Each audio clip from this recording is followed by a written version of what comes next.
र हामीलाई गहिरो वचनको रहस्यको कुराहरू बुझ्नमा तपाईले सहायता गर्नुहोस् येशूको नाममा आमेन।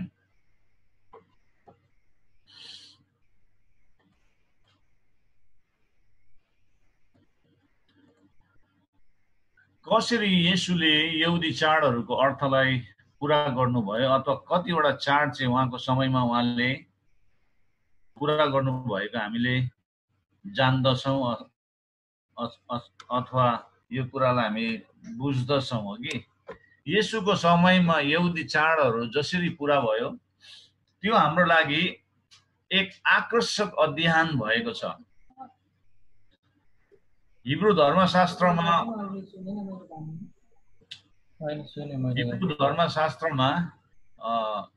तपाईँले म्युट गर्नुहोस् है।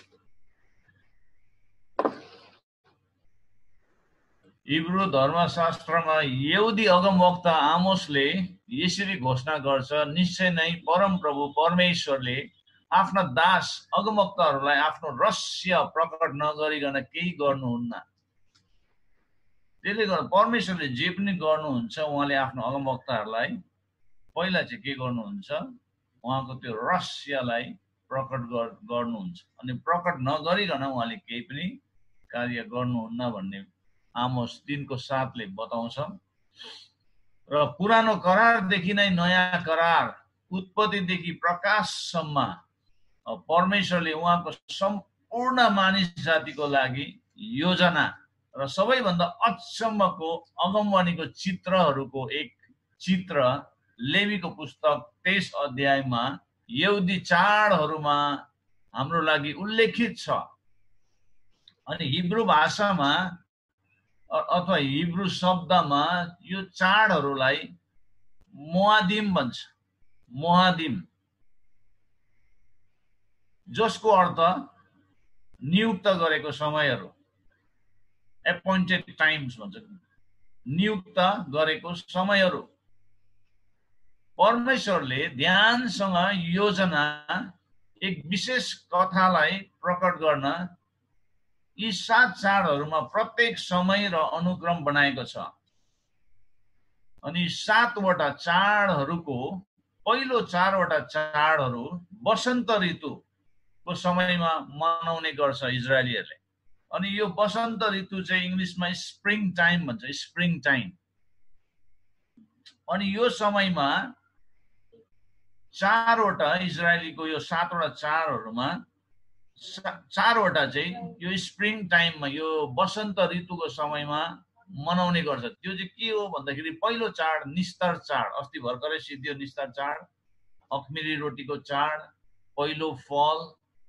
अब पेन्टिकोस्टको चाड आउँदैछ, त्यो 31 मेमा पेन्टिकोस्टको चाड छ अथवा पेन्टिकोस्टको दिन अघि। अनि निस्तर चाड, अखमिरी रोटीको र पहिलो फल, अनि यो पेन्टिकोस्टको चाड चाहिँ स्प्रिङ सिजनमा हुन्छ।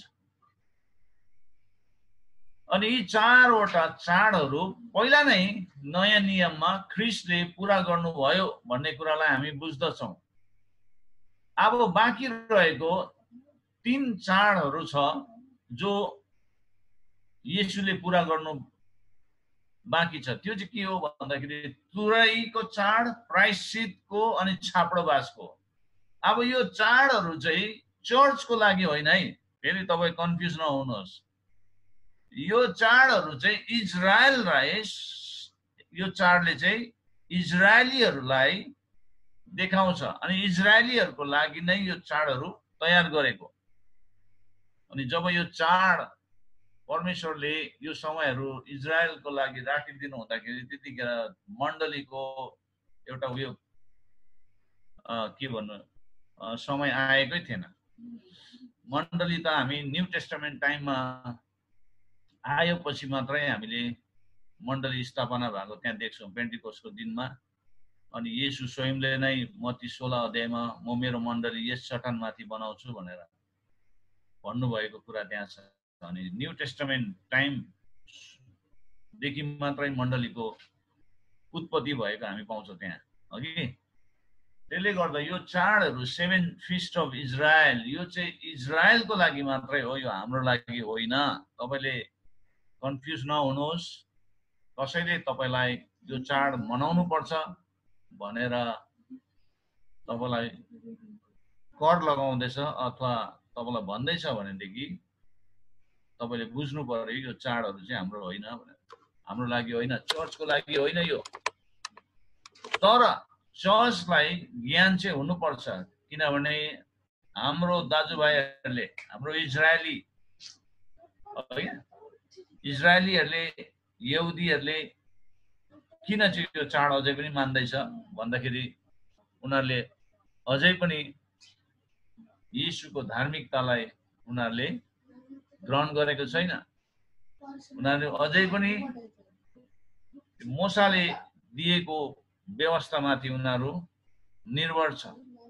उनीहरू अझै पनि त्यो व्यवस्थामा उनीहरू कनेक्टेड छ।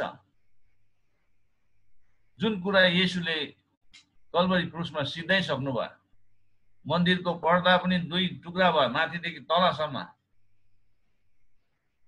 त्यसको मतलब अब यो व्यवस्थाहरू पालन गर्नु पर्दैन। व्यवस्था सबै येशूमा पूरा भयो, येशूले पूरा गर्नुभयो। अब अनुग्रहमा जिउनु पर्छ भन्ने कुरा, धार्मिकतामा हामी स्थापित हुनुपर्छ भन्ने कुरामा उनीहरू आउन सकेको छैन। तर पनि यो दिनहरूमा धेरै यहुदीहरू येशूमा आइरहेको छ, येशूलाई मसिहा भनेर ग्रहण गरिरहेको छ। मैले हिजो पनि 2टा जस्तो भिडियो हालिदिएको थिएँ, तपाईँहरूले हेर्नुभयो होला। अनि मिसियानिक ज्युसहरूको संख्या बढ्दै गइरहेको छ इजरायलमा। अनि यो एउटा अन्तिम दिनको चिन्ह हो, अन्तिम दिनको चिन्ह हो। जबसम्म यो अन्य जातिहरूको संख्या पूरा हुँदैन तबसम्म यिनीहरूलाई, इजरायलीहरूलाई अन्धोपनमै राख्नेछ भन्ने कुरा छ नि। अब त्यो संख्या पूरा हुने बित्तिकै इजरायलमा रिभाइभल आउँछ। अनि अहिले रिभाइभलको एकदमै के अरे साइन्सहरू, चिन्हहरू देखिरहेको छ। मान्छेहरू धेरै प्रभावमा आइरहेको कुराहरू छ। त्यसले गर्दाखेरि अन्य जातिको संख्या पुग्न लागेको हामीले महसुस गर्न सक्छौँ। त्यसले गर्दा हामी तयारी हुनुपर्छ। जब अन्य जातिको संख्या पूरा हुन्छ, प्रभु हामीलाई लिन आउनुहुन्छ। हामी गएपछि त्यहाँबाट इजरायलमा जागृति सुरु हुन्छ। अनि त्यो जागृति चाहिँ डरलाग्दो समयमा नै हुन्छ, एकदमै डरलाग्दो अघि ट्रिबुलेसनको समयमा। अनि त्यहाँबाट त्यसपछि 1000 सालको राज्यमा यहुदीहरूको एउटा जुन चाहिँ प्रतिज्ञा गरेको कुराहरू यहुदीलाई परमेश्वरले पुरा गरिदिनुहुन्छ। अनि चर्च चाहिँ त्यो समयमा चर्चको आफ्नै भूमिका छ। अनि चर्चले चाहिँ त्यतिखेर येशू ख्रीष्टसँग राज्य गर्नुपर्छ। चर्चको धेरै ठुलो भूमिका छ। चर्च चाहिँ येशूको दुलही, अनि दुलहीको धेरै ठुलो योगदानहरू हुनुपर्छ, जिम्मेवारीहरू हुनुपर्छ हो कि। अनि त्यो हामीले 1000 सालको राज्यको बारेमा अस्ति अध्ययन गर्दाखेरि हामीले हेरिहाल्यौँ 1000 सालको राज्यमा के हुन्छ भनेर। र यो यहुदी चाड, निस्तार चाड, अखमेरी रोटी, पहिलो फल, पेन्टिकोस्टको यो चारवटा चाड चाहिँ यो चाहिँ स्प्रिङ सिजनमा, वसन्त ऋतुमा हुने चाड हो, जो अहिले भइरहेको छ। अनि अब पेन्टिकोस्टको चाड यो 31 मेमा हुन्छ।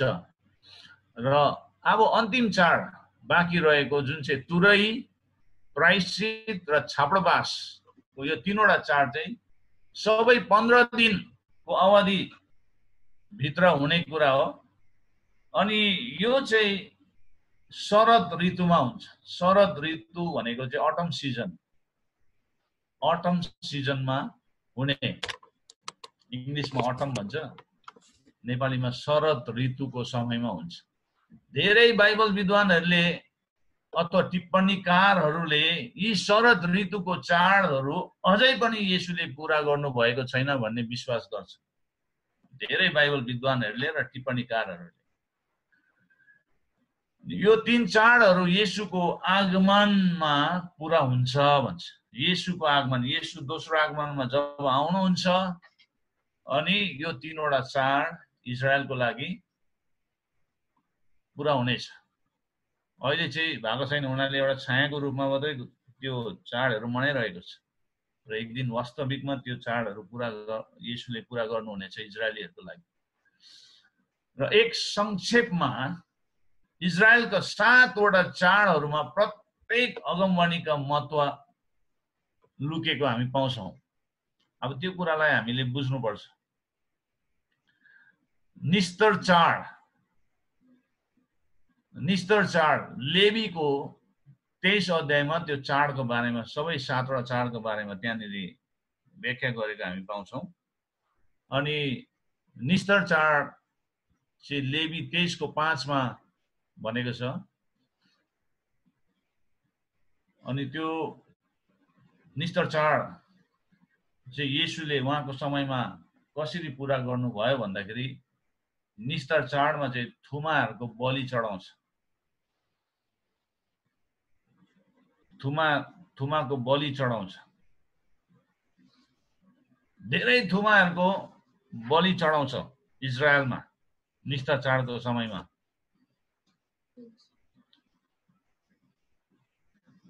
लाख भन्दा अब कति अस्ति कुरा गर्दै थियो 2,50,000 सम्म भनेको जस्तो लाग्यो। त्यति हाम्रो केटाकेटीहरूले डिस्कस गरिरहेको थियो, अघि अध्ययन गरिरहेको थियो। धेरै थुमाहरू काट्दै रहेछ त्यो समयमा, थुमाको बलि चढाउँदै रहेछ भन्ने कुराहरू। अनि येशूले कसरी यो निस्तर चाडलाई पुरा गर्नुभयो भन्दाखेरि येशू स्वयं नै निस्तर चाडको थुमा हुनुभयो। हामीले पहिलो कोरिन्थी 5 अध्यायको 7 मा गएर हेरे भनेदेखि, पहिलो कोरिन्थी, तपाईले बाइबल छ भने खोल्नुहोस्।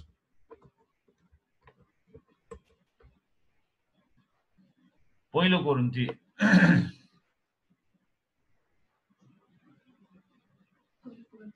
5 को 7 मा त्यहाँ भनेको छ, नयाँ ढिक्का बन्नलाई पुरानो खमीरलाई निकाला, किनकि तिमीहरू वास्तवमा अख्मिरी नै हौ, अख्मिरी, खमीर नलगाएको। हाम्रो निस्तारको थुमा ख्रीष्टको बलिदान भइसकेको छ भनेर यहाँनिर पाउलले भन्दछ कोरिन्थीको मण्डलीलाई पाउलले भन्दैछ।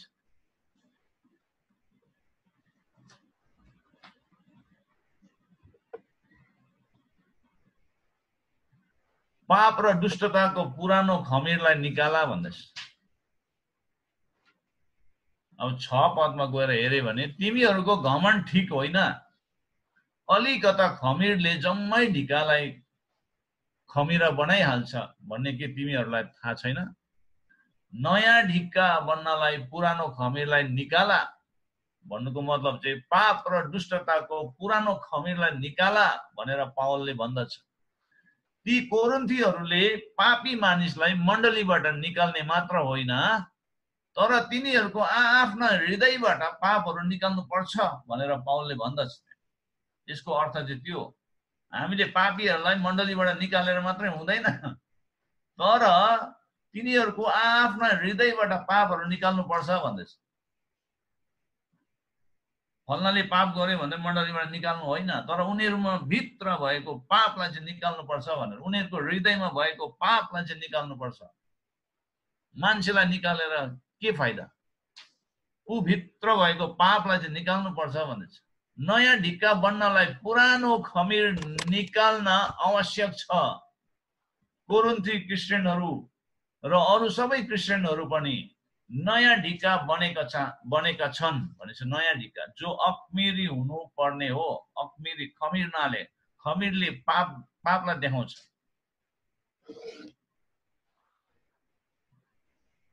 त्यसैले पावलले भन्छ हामी नयाँ सृष्टि हो भन्छ। यदि हामी ख्रीष्टमा छौँ भनेदेखि नयाँ सृष्टि हो भनेको छ। पुरानो बितेर गयो, नयाँ सृष्टि, हामी नयाँ भएको छौँ। हामी परमेश्वरको पवित्र मन्दिर पनि हौ भन्ने कुरा पावलले पहिलो कोरिन्थी 3 को 16 मा भन्छ। पुरानो खमीर हामीमा हुने कुनै ठाउँ बाँकी रहनु हुँदैन। पुरानो स्वभावहरू,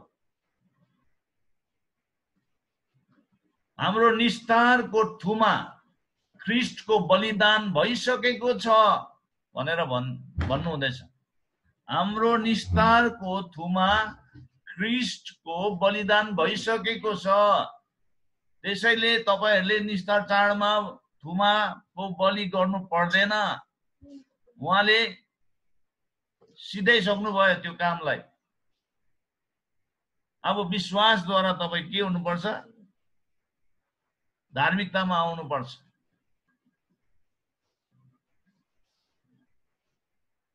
निस्तारको अर्थ छुटकारा हो। निस्तारको अर्थ चाहिँ छुटकारा। त्यो हामीले प्रस्थानको पुस्तकमा पाउँछौं 12 अध्यायमा। जब त्यो राति पासओभर निस्तार चाडमा इजरायली त्यो गोसेनमा हुँदाखेरि त्यहाँनेरि मिश्र देशमा के आएको थियो? महामारी आएको बेलामा भएको त्यो घटना हो। त्यतिखेर अनि निस्तार चाड त्यहाँ मनाएर उनीहरू निस्केको।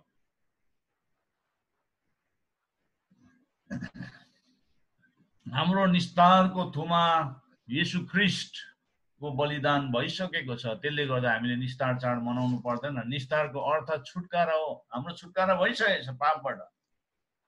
मूसाको समयमा यहुदीहरू मिश्र देशको शासकको बन्धनमा परेका थिए।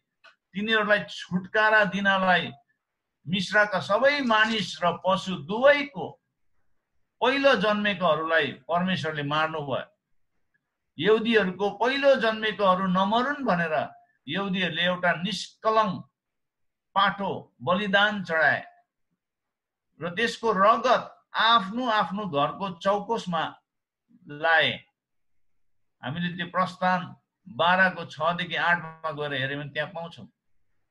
अनि त्यही रात परमेश्वरले मिश्रीका पहिला जन्मेको सबैलाई मार्नु भयो। तर जुन जुन घरमा रगत लागेको थियो ती घरहरू परमेश्वरले छोडिदिनु भयो। त्यस बिहान मिश्रका राजा परमेश्वरसित डराएर यहुदीहरूलाई छुटकारा दिए, अर्थात् निस्तार दिए भनेको जस्तै। निस्तारको अर्थ नै छुटकारा। डराएर यहुदीहरूलाई निस्तार दिए भनेको चाहिँ छुटकारा दिए भनेको। यसै कारण हामी निस्तार चाड भन्दछौं। त्यही रात यहुदीहरूले आफैले चढाएको पाठालाई खमीर नहालेको रोटीसित खाए। परमेश्वरले तिनीहरूलाई भन्नुभयो कि हरेक साल तिनीहरूले निस्तार वा अखमेरी रोटीको चाड मनाउनु पर्छ भनेर परमेश्वरले नै भन्नुभएको। तर त्यो ओल्ड टेस्टामेन्टको एउटा व्यवस्था भित्र भएको कार्य हो जो येशूले कल्भरी क्रुसमा के गर्नुभयो? व्यवस्थालाई सिध्याउनु भयो। हामीले मत्तीको पुस्तकमा आएर हेर्यौं भनेदेखि त्यो डाँडाको उपदेशमा भन्नुभएको छ येशूले, म व्यवस्थालाई रद्द गर्नु आएको हैन तर पूरा गर्नु आएको भनेर भन्नुभएको छ। अनि उहाँले पूरा गर्नुभयो। पूरा भएको कुरालाई, येशूले पूरा गर्नुभएको कुरालाई हामीले किन मान्ने? त्यो चाहिँ हाम्रो ठूलो प्रश्न।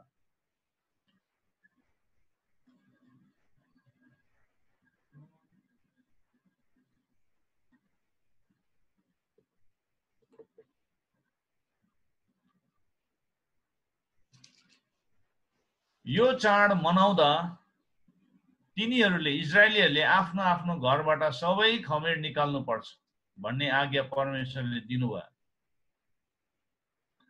कारण खमीर चाहिँ मिश्र देशको पापको चिन्ह थियो। खमीर चाहिँ मिश्र देशको पापको चिन्ह थियो। त्यसरी खमीर चाहिँ कोरिन्थीहरूको पापको चिन्ह पनि थियो। कोरिन्थीहरूमा भएको पापको चिन्ह पनि थियो भनेर पावलले त्यसरी कोरिन्थीको चर्चलाई बुझाउँदैछ। येशू ख्रीष्ट त्यही निस्तार चाडमा बलिदान चढाएको पाठो जस्तै हुनुहुन्छ।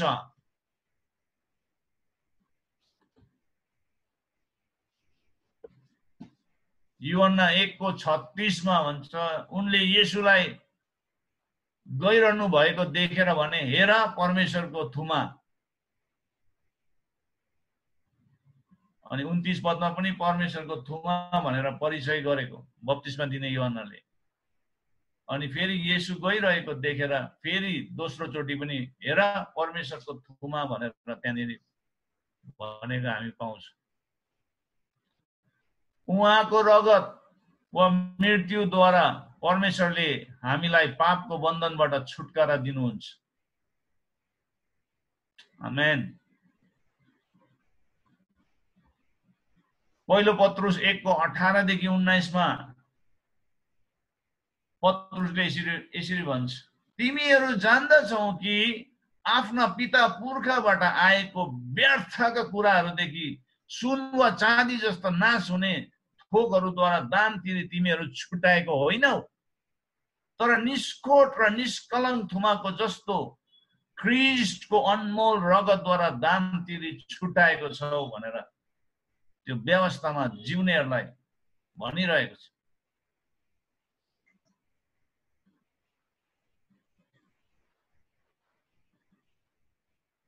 जसरी ती यहुदीहरूले आफ्नो पाठालाई खमीर नहालेको रोटीसित खानु परेको थियो, त्यसरी हामीले पनि पुरानो कुकर्म दुष्टताको खमीर निकालेर खमीर नहालेको रोटीले अर्थात् निष्कपटता र सत्यताको अखमीरी रोटीले निस्तार चाड मनाउनु पर्छ। आमेन।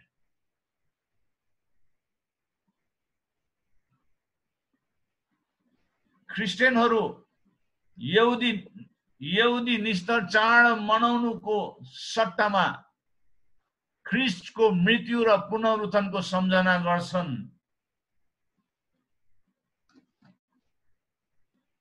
ख्रीष्ट निस्तार चाडको बेलामा मर्नुभयो।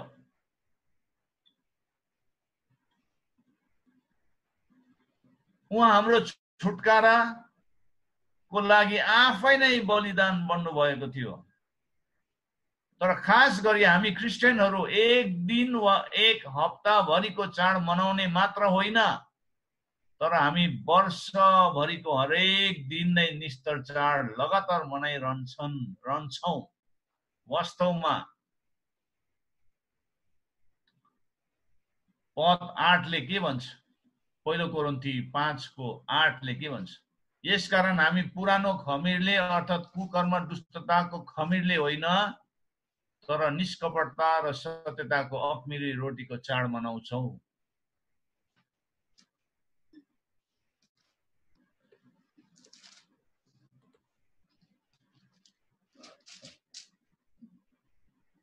अब यहाँनिर 8 मा लेखेको मनाऊ भन्नुको सट्टामा पाउलले ग्रीक भाषामा मनाउँदै जाउँ भनेर त्यहाँनिर भनेको बुझिन्छ। मनाऊ भनेको चाहिँ एउटा कमान्ड गरेको जस्तै देखिन्छ, तर मनाउँदै जाउँ वा मनाइरहौँ भनेर लेखेको थिए। त्यसै कारण यदि हामीहरूले यो चाड मनाउँदै जाने हो भने हामीहरूले दिनदिनै त्यो पुरानो खमीर आफ्ना हृदयबाट, त्यो पुरानो स्वभाव पाप दुष्टतालाई आफ्नो हृदयबाट र हाम्रो मण्डलीबाट पनि निकालिरहनु पर्छ। निस्तार चाडले चाहिँ यो कुरालाई देखाउँछ, sanctification, deliverance. It is a lifelong process. निस्तार चाड छुटकारा, हामी हरेक क्षेत्रमा हामीले छुटकारा पाउनुपर्छ। पापको बन्धनबाट हरेक कुरामा, हरेक सोच विचार, नराम्रो सोच विचार, नराम्रो बोली चालीदेखि ल्याएर हरेक कुराबाट हामीले छुटकारा पाउनुपर्छ। अनि पाउलले त्यही भन्छ, त्यसकारण यदि हामीहरूले यो चाड मनाउँदै जाने हो भने हामीहरूले दिनदिनै त्यो पुरानो पाप स्वभावका कुराहरू आफ्ना हृदयबाट र आफ्नो मण्डलीबाट पनि निकालिरहनु पर्छ भनेर पाउलले भन्नु चाहेको त्यही कुरा हो। किनभने हामी इसाईहरूले रगत बगाउनु पर्दैन, येशू नै निस्तार चाडको थुमा बनिनु भयो।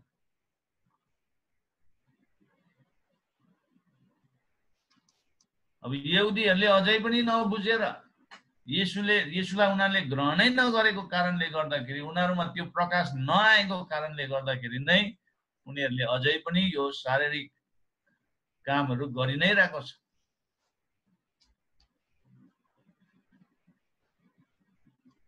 यो पालिको निस्तर चाड चाहिँ एकदमै रियल भयो, वास्तविक भयो भनेर इजरायलीहरूले भनिरहेको थियो।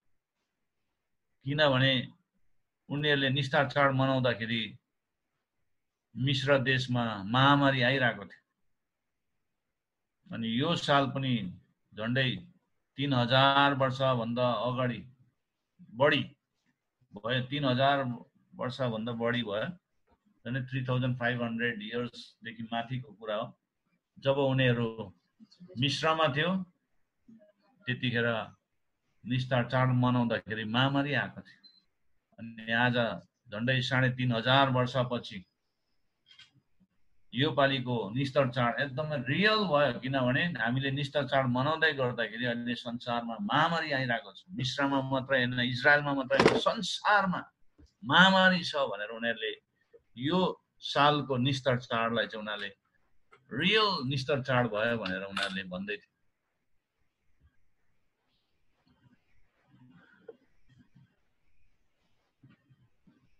अब दोस्रो चाड अखमिरी रोटी लेवी 23:6 मा भन्छ। अब अखमिरी रोटी भनेको चाहिँ खमीर नहालेको रोटी। अनि यो अखमिरी रोटीले चाहिँ कुन कुरालाई औँल्याउँछ, कुन कुरालाई देखाउँछ भन्दाखेरि येशूको पाप रहित जीवनलाई, येशूको पाप रहित जीवनलाई, सिनलेस लाइफ, येशूको पाप रहित जीवनलाई देखाउँछ। बाइबलमा खमीरले पापलाई संकेत गर्छ। येशूमा पाप थिएन, तर तपाईं र मेरो खातिर त्यस दिन पाप नचिन्नु हुनेलाई परमेश्वरले पाप बनाउनु भयो भनेछ। तपाईं र हाम्रो खातिर उहाँ के बन्नुभयो? उहाँ पाप रहित, उहाँ एउटा अखमिरी रोटी, एउटा पाप रहित जीवन उहाँले बिताए तापनि, तर अन्तमा गएर उहाँलाई तपाईं र हाम्रो पाप बोक्ने एउटा व्यक्तिको रूपमा उहाँलाई बनाउनु भयो।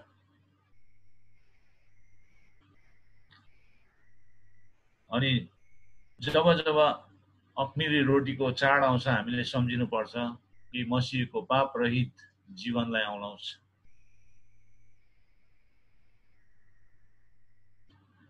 पहिलो फल लेवी 23:10 मा पहिलो फलको चाडको बारेमा छ।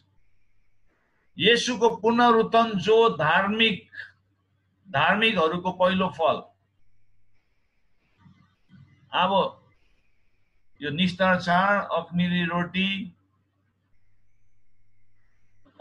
रोटी त्यहाँबाट पहिलो फलले चाहिँ के देखाउँछ? येशूको पुनरुत्थान, रेजरेक्सन डे, जो धार्मिकहरूको पहिलो फल। वास्तवमा ख्रीष्ट मृतकहरूबाट जीवित हुनुभएको छ। वास्तवमा येशू ख्रीष्ट मृतकहरूबाट जीवित हुनुभएको छ। सुति जानेहरू मध्येमा उहाँ चाहिँ प्रथम फल हुनुहुन्छ भनेर पहिलो कोरिन्थी 15:20 ले भन्दछ। यो चाड पनि येशूले पूरा गर्नुभयो रेजरेक्सनमा।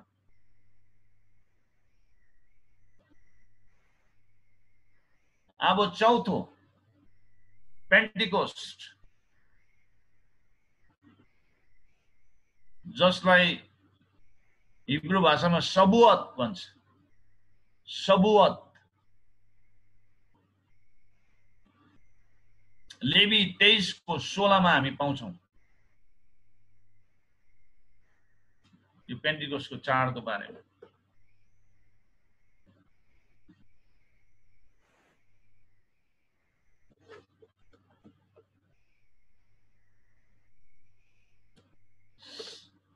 लेवी 23:16 मा अर्थात् सातौं साबतको भोलिपल्टसम्म 50 दिन गर्नु भनेको छ। त्यही दिन तिमीहरूले परमप्रभुको निम्ति नयाँ अन्नको बलि चढाउनु भन्छ।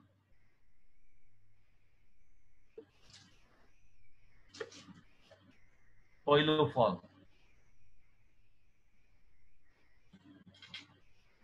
It's resurrection.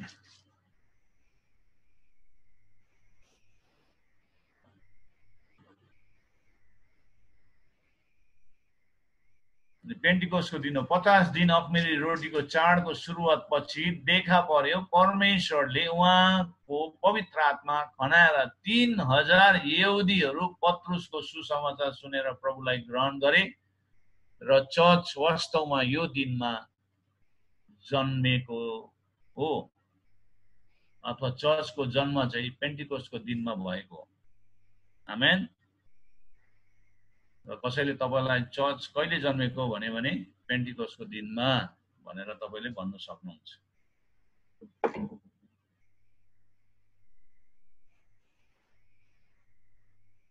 अब पेन्टिकोस्टसम्म येशूले सबै कार्य सिद्ध्याउनु भएको छ चाडको। अब 3 वटा रहेको छ जो येशूले शरद ऋतुमा पूरा गर्नुहुन्छ, अटम सिजनमा। लेवी 23:24 मा छ तुरैको चाड। अनि यो चाड चाहिँ शरद ऋतुमा हुन्छ, अटम सिजनमा। सबै मण्डलीको विश्वास यो छ कि यो चाड चाहिँ र्याप्चरसँग जोडेको छ भनेर। र्याप्चर सधैँ एक जोड तुरैको आवाजसँग धर्मशास्त्रमा सम्बन्धित छ। पहिलो थेसलोनिया 4:13 देखि 18, पहिलो कोरिन्थी 15:52 पढे भनेदेखि त्यहाँ तुरैको आवाजको साथ भन्ने कुराहरू छ। अब तुरै चर्चहरूतिर फुक्ने होइन, मान्छेले तुरै फुक्नु भन्दा चाहिँ अब स्वर्गदूतले कहिले तुरै फुक्छ भन्ने कुरामा चाहिँ अब पर्खिरहनु पर्छ। अब मान्छेले फुक्ने होइन, अब स्वर्गदूतले पो फुक्नु आँटेको छ।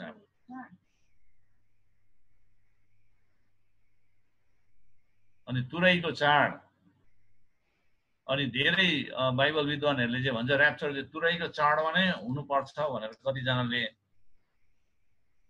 त्यसरी अनुमान लगाउँछ। फेरि कतिजनाको भनाइ चाहिँ के छ भने र्याप्चर पेन्टिकोस्टको दिनमा हुनुपर्छ भन्ने। एउटा यस्तो ग्रुप छ, उनीहरूले भन्छ हानोकलाई परमेश्वरले उठाउनु भयो, अनि हानोकलाई उठाउनु हुँदाखेरि हानोक जन्मेको दिनमै उठाएको थियो भन्छ। अनि त्यो दिन चाहिँ सबोतमै पर्छ अरे भन्छ। उनीहरूको क्याल्कुलेसनमा नि हानोक सबोतमा जन्मेको अरे त्यो समयमा। हुनु त अब त्यो समयमा त त्यो साबुतहरू त मनाएको थिएन, तर उनीहरूले क्याल्कुलेसन गरेर चाहिँ साबुत डेमै पर्थ्यो भनेर चाहिँ उनीहरूले चाहिँ त्यो प्रकारले अन्डरस्ट्यान्डिङ गर्दै आएको छ। कतिवटा ग्रुप्स छ। अनि हानोक चाहिँ ऊ जन्मेकै दिनमा उठाएको। हानोकले चाहिँ मण्डलीलाई देखाउँछ, अनि नोआको जल प्रलय हुनुभन्दा अगाडि नै मण्डली उठाइलगेको हो भनेर हानोकलाई उठाइलगेको भनेर कतिजनाले, अब ट्रिबुलेसनको समय सुरु हुनुभन्दा अगाडि नै मण्डली उठाइलानुपर्छ भन्ने एउटा झुन्डा छ। उनीहरूले त्यो प्रकारले बुझ्दै आएको छ। अनि त्यसले गर्दा उनीहरूले चाहिँ भन्छ कि अब यदि चर्च र्याप्चर हुनु हो भने चर्च कमसेकम पेन्टिकोस्टको दिनमा नै चर्च पनि उठाउनु पर्छ, किनभने हानोकले चर्चलाई रिप्रेजेन्ट गर्छ भनेदेखि हानोक जन्मेको दिनमै हानोकलाई परमेश्वरले उठाइलानु भयो भनेदेखि अब हानोक चर्च कहिले र्याप्चर हुनुपर्छ भन्दाखेरि पेन्टिकोस्टको दिनमा भन्छ। अब चर्च पेन्टिकोस्टको दिनमा र्याप्चर हुने हो भनेदेखि 31 मेमा त अब हामी सबै यहाँबाट जान्छ, 31 मेमा। यदि त्यो ग्रुपहरूको अन्डरस्ट्यान्डिङ यदि सही भयो भनेदेखि तर तपाईलाई हामीले चाहिँ भन्न सक्दैन, वी क्यानट से। हामी त्यस्तो टाइम दिन सबै त्यो तोकेर बस्ने होइन। परमेश्वरको हातमा छ। यदि दुलै तयार भएको देख्नुभयो भने दुला राजा आइहाल्नुहुन्छ। आमेन।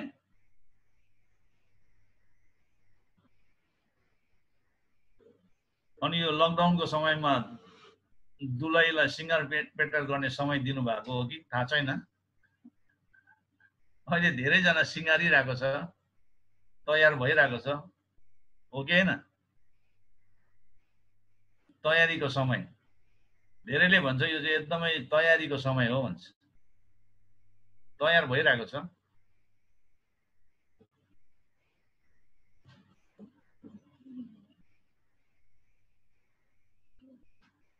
तर मैले भनेको होइन, यो अब जस्तो कि म चाहिँ भन्दिनँ पेन्टिकोसमै उठाउँछ अथवा निष्ठा के अरे तुरैको उसमै उठाउँछ भनेर।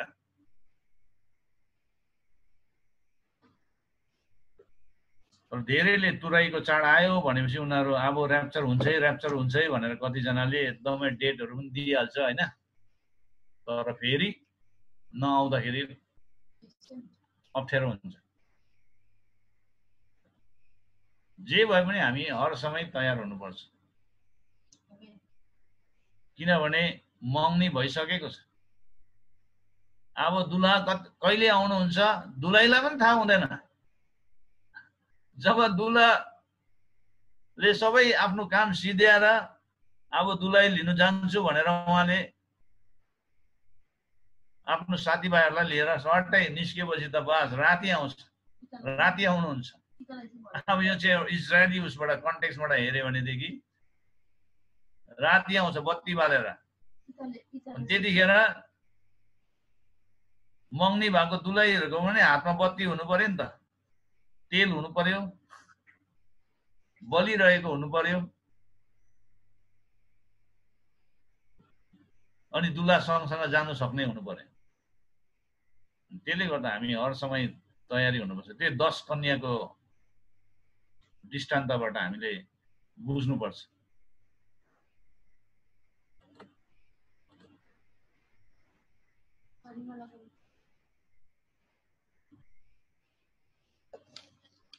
अनि कतिजनाले यो तुरैको चाड चाहिँ ऱ्याप्चरसँग जोडेको छ। मलाई चाहिँ लाग्छ ऱ्याप्चरसँग यो तुरैको चाड जोडेको होइन जस्तो लाग्छ। किनभने यो चाडले हरेक कुरालाई यो इजरायलीहरूले गर्दै आएको कुरालाई नै सिध्याउनु पर्छ, पुरा गर्नुपर्छ। अनि मत्ती 24 को 31 मा गएर हेर्यो भने येशूको दोस्रो आगमनमा, मत्ती 24 को 31 मा गएर तपाईले बाइबल खोल्नु भयो भने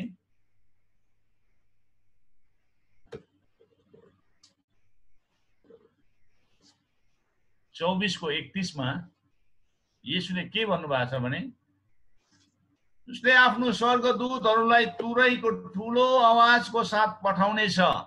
स्वर्गदूतहरूलाई तुरैको ठूलो आवाजको साथ पठाउने छ र तिनीहरूले आकाशको एक छेउदेखि अर्को छेउ चारै एक अर्को छेउसम्म चारै दिशाबाट उसका चुनेकोहरूलाई भेला गर्नेछन्, र्यामनेन्टहरूलाई भेला गर्नेछन्, इजरायलीहरूलाई।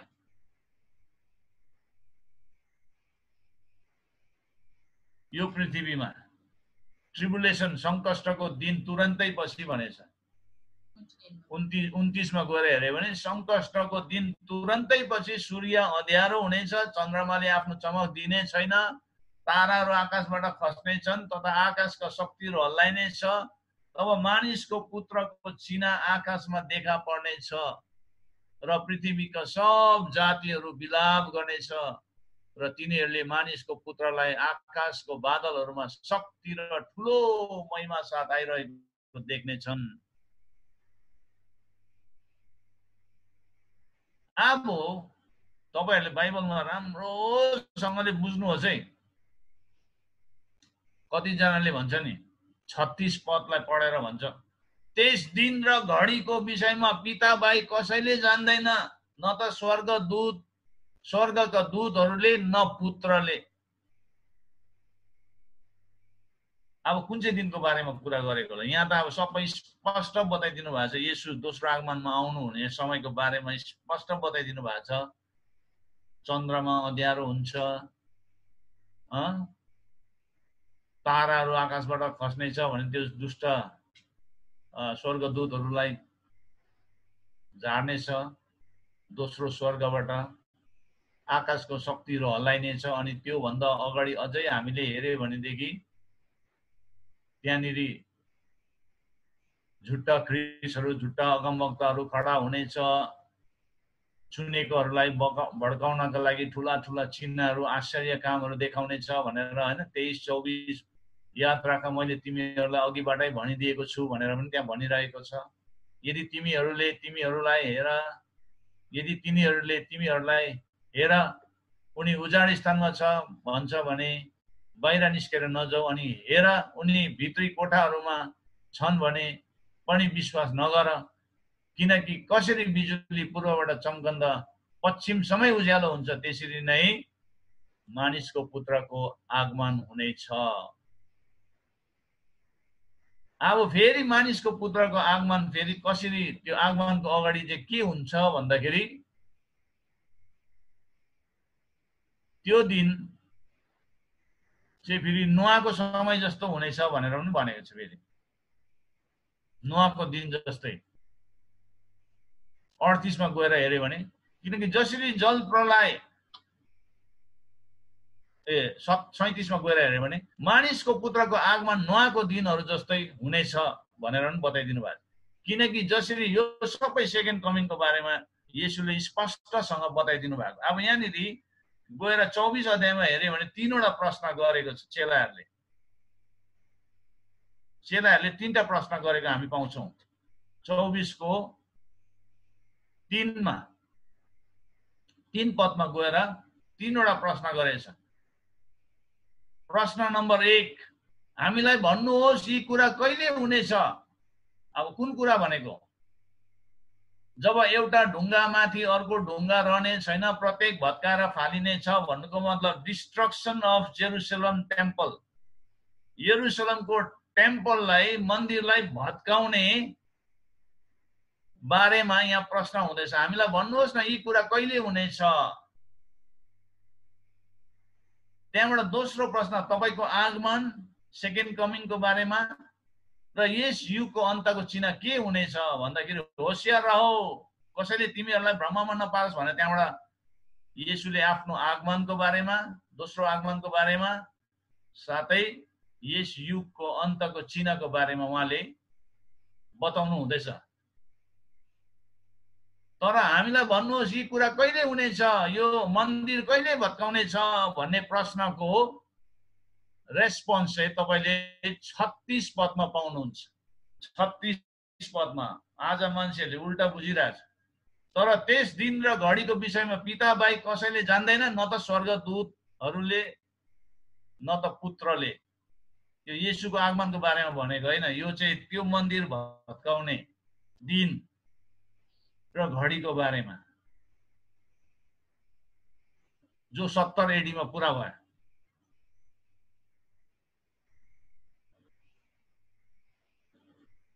मन्दिर भत्काउनेको बारेमा त येशूले त्यहाँ पो भन्नु हुँदैछ त गएर।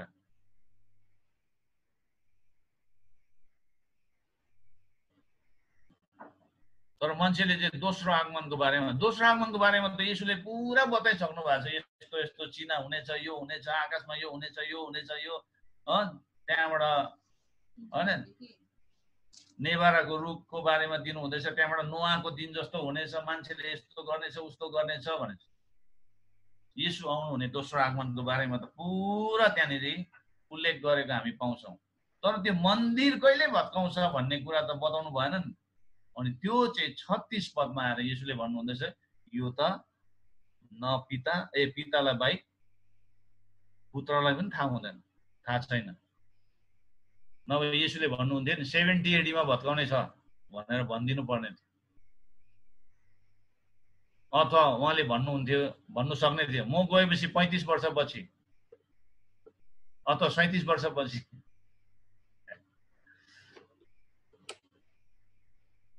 बुझ्नुभयो?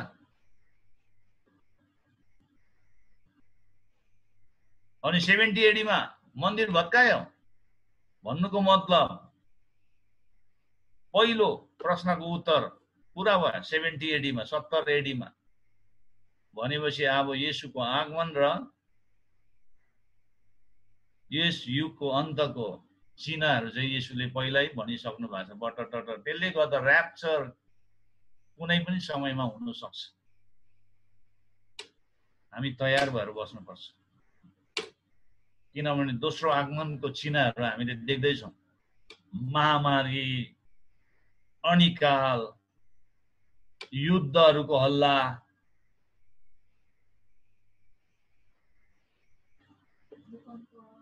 भूकम्प,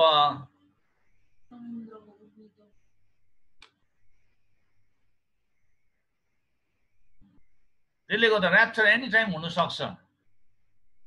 हामी तयारी चाहिँ हुनुपर्छ। हाम्रो एउटै उद्देश्य हो, जब दुला आउनुहुन्छ हामी उहाँसँग जानुपर्छ।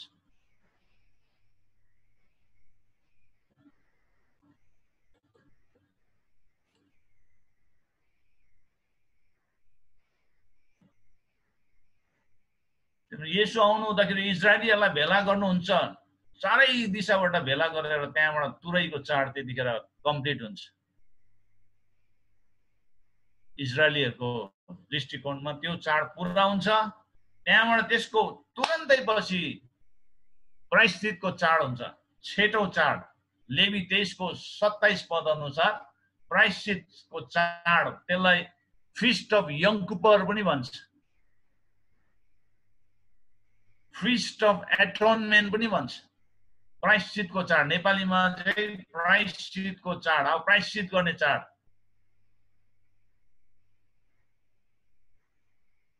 तपाईँ र हाम्रो त भइसक्यो प्रायश्चित।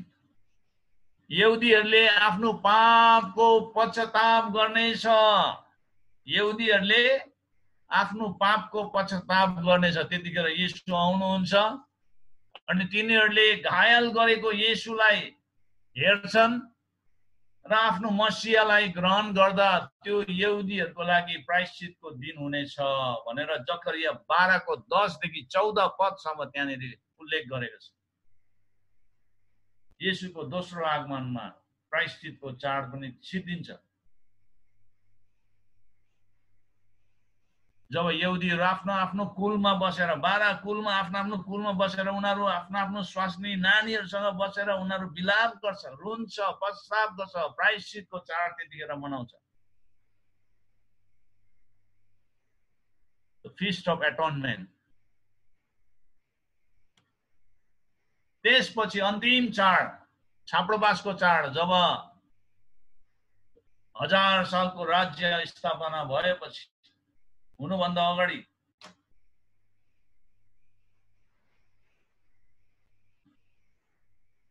लेवी 23 को 34 मा लेखेको छाप्रोबासको चाड, द फिस्ट अफ ट्याबरनेकल। धेरै विद्वानहरूको यो विश्वास छ कि प्रभुको प्रतिज्ञा यस चाडमा परमेश्वरले उहाँको मानिसहरूसँग फेरि भेट्नु हुने वासस्थान बनाउनुहुन्छ। मिका 4 को 1 देखि 4 लाई पढ्यो भने, मिका 4 को 1 देखि 4 खोल्नुहोस्। मिका 4 को 1 देखि 4 सम्म। पछिल्ला दिनहरूमा परमप्रभुको मन्दिरको पहाड चाहिँ पहाडहरूमा प्रमुख झै स्थापित हुनेछ। त्यो सबै डाँडाहरू भन्दा माथि उठाइनेछ र मानिसहरू त्यहाँ ओइरिएर जानेछ। धेरै जातिहरू आएर भन्नेछ, औ हामीहरू परमप्रभुको पर्वत याकुबको परमेश्वरको भवनमा जाउँ, उहाँले हामीलाई आफ्नो मार्ग सिकाउनु हुनेछ ताकि हामी उहाँको मार्गमा हिँड्न सकौं। व्यवस्था सियोनबाट र परमप्रभुको वचन यरुसलेमबाट निस्कनेछ। उहाँले धेरै मानिसहरूको बीचमा इन्साफ गर्नुहुनेछ र टाढा टाढासम्मका बलिया जातिहरूको निम्ति झगडाको फैसला गर्नुहुनेछ। तिनीहरूले आफ्ना तरवारहरू पिटेर हलोको फाली र भालाहरू पिटेर छिवल्ने हँसियाहरू बनाउनेछन् र जाति जातिहरूले एकअर्काको विरुद्धमा तरवार चलाउने छैनन्, न त तिनीहरूले फेरि कहिले लडाईँ गर्न तालिम लिनेछन्। हरेक मानिस आफ्नो दागको बोट र आफ्नो नेभाराको बोट मुनि बस्नेछन्। कसैले तिनीहरूलाई डर देखाउने छैनन्, किनकि सर्वशक्तिमान परमप्रभुले नै बोल्नु भएको छ। आमेन। अनि यस्तो कुराहरू त्यतिखेर पुरा हुन्छ। अनि त्यहाँ 5 भने सबै जातिहरू आफ्ना आफ्ना देवताको नाउँमा हिँडुन्, तर हामी चाहिँ सदा सर्वदै परमप्रभु आफ्नो परमेश्वरको नाउँमा हिँड्नेछौँ। अब यहाँनिर आफ्ना आफ्ना देवताको नाउँमा हिँडुन् भनेको सबै जाति भनेको चाहिँ नन क्रिस्चियन्सहरू, त्यतिखेर अन्य जातिहरू पनि धेरै त्यहाँनिर हुन्छ। अब यहाँनिर यो भनेको छ। अब तर हामीले गएर जकरियाको पुस्तकमा गएर 14 अध्यायमा गएर हेऱ्यो भनेदेखि चाहिँ फेरि 14 अध्यायमा 14 होइन 13 अध्यायमा जकरियाको 13 मा गएर हेऱ्यो भनेदेखि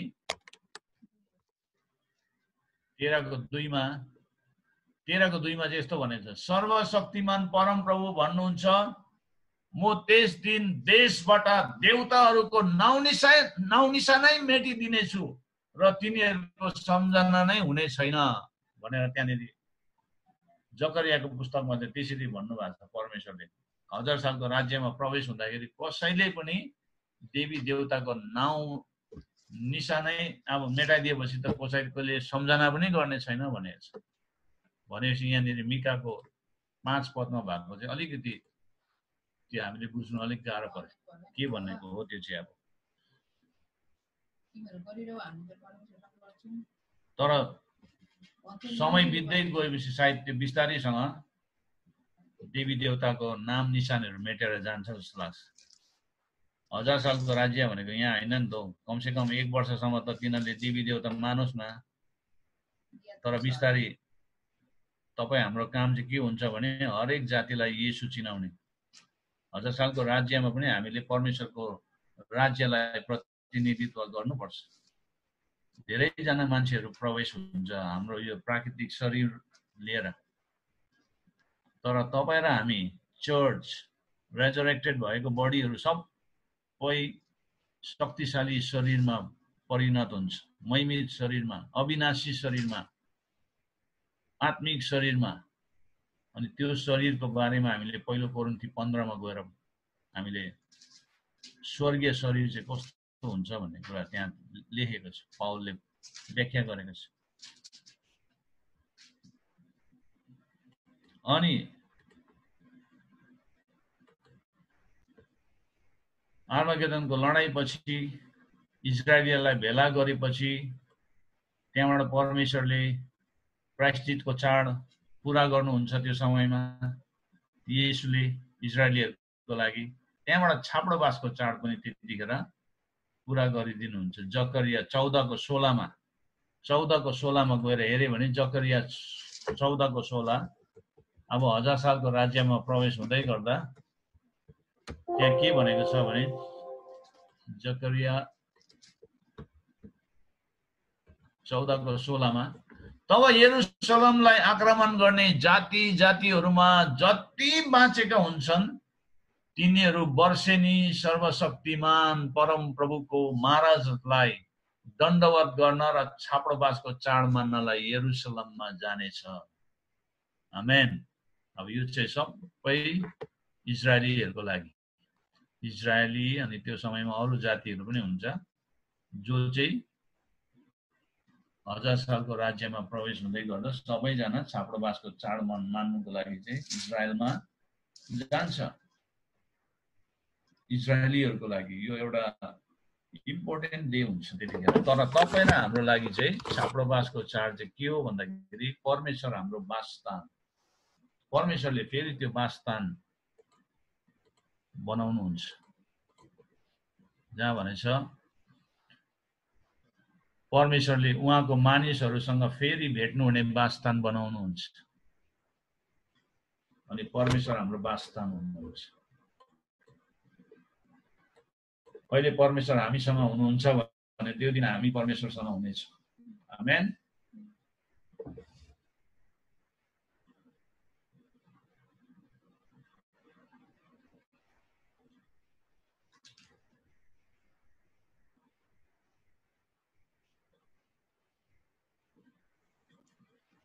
सेभेन फिस्ट अफ इजरायललाई मैले छोटकरीमा तपाईहरुलाई बुझाउने कोसिस गरे।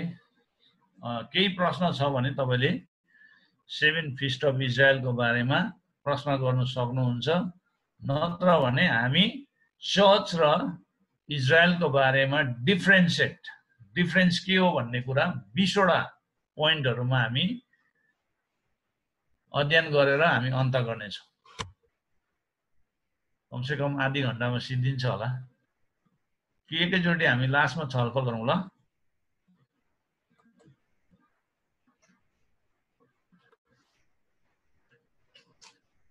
मण्डली र इजरायलको डिफरेन्स भिन्नार्थक। इजरायल परमेश्वरको श्रीमती, यहोवा परमेश्वरको श्रीमती भनेर हामीले इजरायल यशाया 54 को 5 मा गएर हेरे भने त्यहाँनेरि बताएको हामी पाउँछ। यशाया 54 को 5 मा त्यहाँनेरि भनिन्छ किनकि तेरो सृष्टिकर्ता तेरो पति हुनुहुन्छ भनेर इजरायललाई भन्छ। यशाया 54 को 5 किनकि तेरो सृष्टिकर्ता तेरो पति हुनुहुन्छ, उहाँको नाउँ सर्वशक्तिमान परमप्रभु हो, इजरायलका परम पवित्र तेरो उद्धारक हुनुहुन्छ, उहाँ सारा पृथ्वीका परमेश्वर कहलाउनु हुनेछ।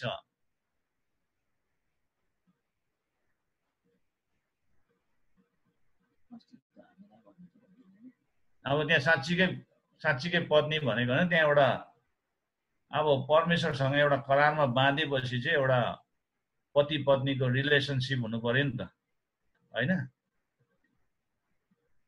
म चाहिँ परमेश्वरको हो, इजरायलले चाहिँ म चाहिँ परमेश्वरको हो किनभने परमेश्वरले मसँग करार बाँधिसक्नु भएको छ।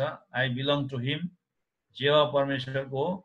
मैले अरू देवी देवताहरूलाई मैले माने भनेदेखि चाहिँ म बेश्यापनमा जान्छु भन्ने कुरा चाहिँ त्यो परमेश्वरले पहिल्यैदेखि भन्नुभएको छ। अहिले चर्च पनि बेश्यापनमा जानु सक्छ यदि येशूलाई छोड्यो भने।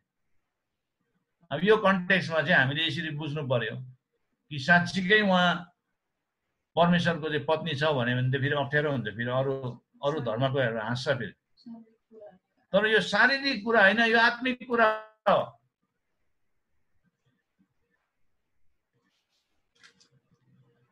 परमेश्वरले त इजरायलसँग बिहा गर्नु भएको रहेछ भने त्यो चाहिँ एउटा आत्मिक, एउटा त्यो करारमा बाँधिएको भनेर हामीले बुझ्नुपर्छ।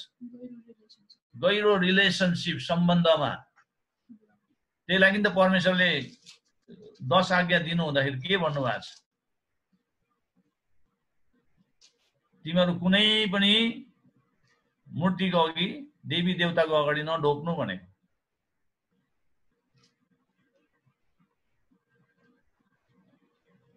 दस आज्ञामा त्यो 5 वटा पहिलो 5 आज्ञासम्म 1 देखि 5 सम्म त्यहाँ परमेश्वरको र मान्छेको बीचको रिलेसनशिपको बारेमा छ। कमिटमेन्ट, करार, कभनेन्ट।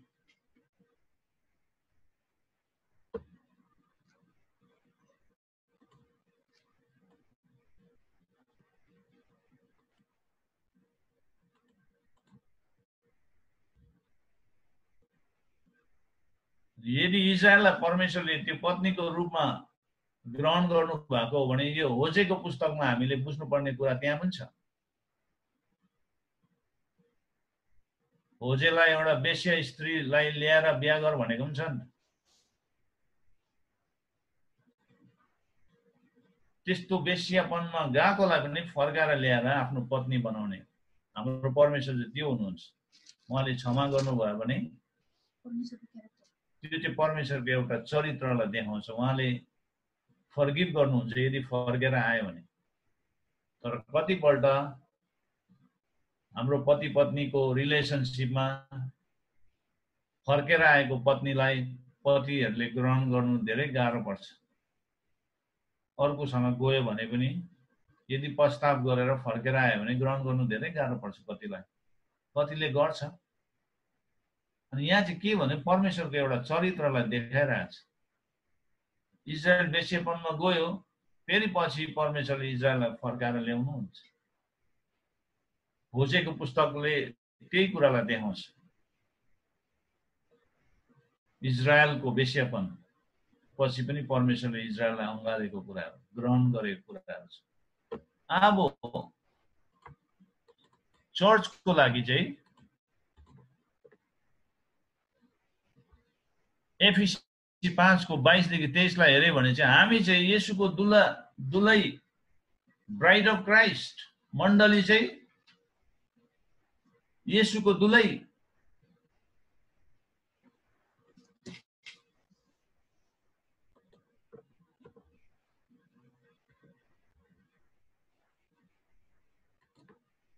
एफिसी 5 को 22 र 23 पढ्यौं। पत्नी हो प्रभुको अधीनमा रहे जस्तै आफ्नो पतिको अधीनमा बस, किनकि पति पत्नीको शिर हो, जसरी ख्रीष्ट मण्डलीको शिर हुनुहुन्छ, जुन मण्डली उहाँको शरीर हो र स्वयं त्यसको मुक्तिदाता हुनुहुन्छ। जसरी मण्डली ख्रीष्टको अधीनमा छ, त्यसरी नै पत्नीहरू पनि हरेक कुरामा पतिहरूको अधीनमा रहनु। यहाँबाट चाहिँ हामीले बुझ्नुपर्ने चाहिँ हामी पनि ख्रीष्टको दुलै हो। चर्च, मण्डली, उहाँको शरीर, येशूको शरीर।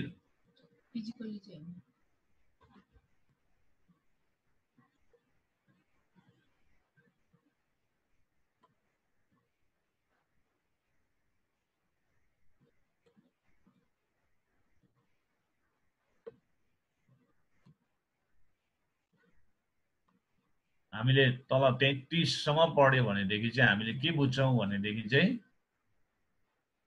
हामी चाहिँ येशूको दुलै हो, उहाँको शरीर। पति र पत्नी एउटै शरीर भन्छ नि, हैन? पति र पत्नी चाहिँ एउटै शरीर हो भन्छ नि। सुरुमा नै उत्पत्तिको पुस्तकमै पति र पत्नी एउटै शरीर हो। दे बिकेम वन फ्लेश भन्छ नि, एउटै शरीर भयो भनेको। अनि हामी पनि येशू ख्रीष्टसँग एउटै शरीरमा हामी निर्माण भएको छौं। त्यसले गर्दा हामी ख्रीष्टको शरीर भन्छौं।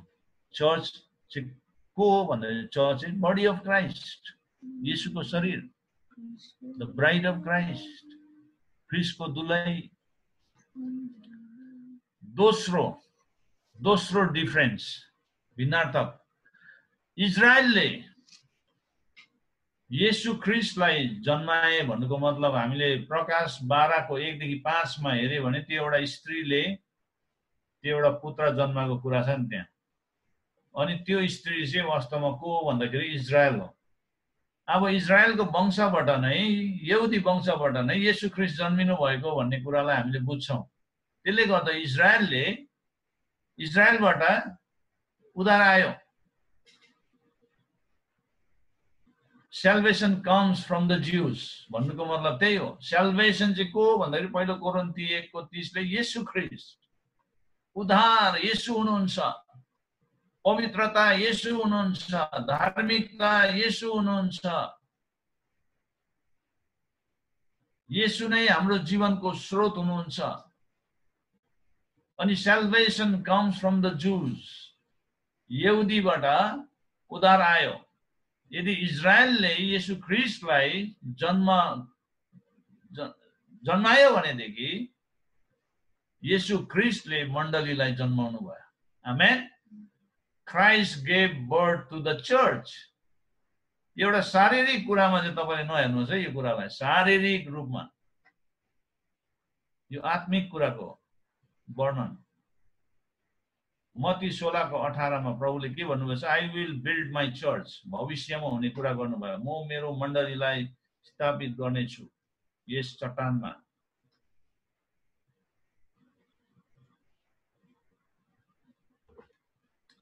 तेस्रो येशू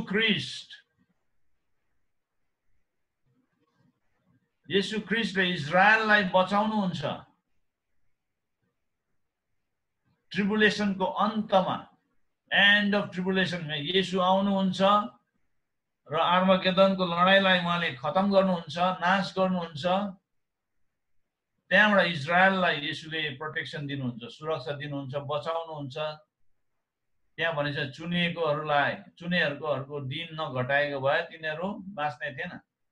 उनीहरूलाई बचाएपछि त्यहाँबाट तुरैको चाड, प्रायश्चितको चाड, छाप्रावासको चाड, यो तीनवटा चाड त्यहाँनिर पुरा हुन्छ। अब ट्रिबुलेसनको अन्तमा मात्र इजरायलको उद्धार हुन्छ।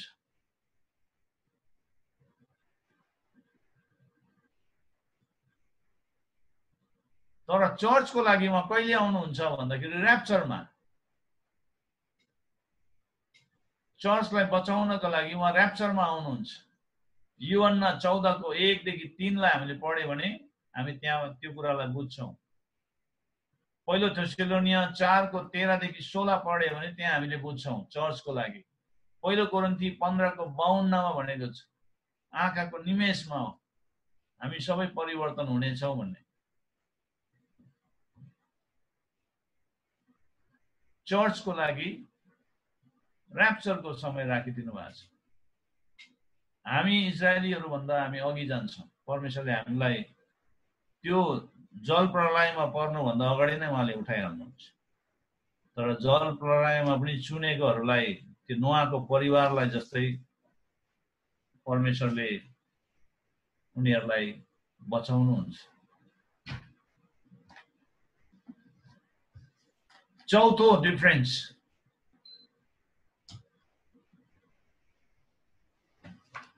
इजरायलसँग परमेश्वरको सम्बन्ध कस्तो छ भने एउटा राजा र प्रजाहरूको जस्तो, किङ एन्ड हिज पिपल। राजा अनि प्रजाहरू। यशाया 33 को 22 पदमा लेखे अनुसार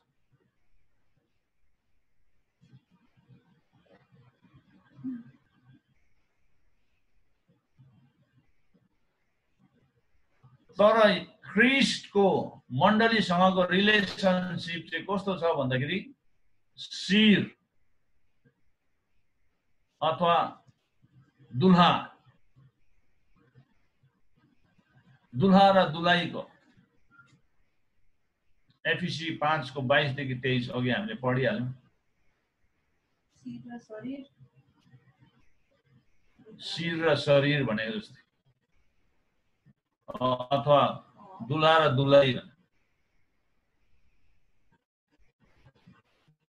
पाँचौं डिफरेन्स,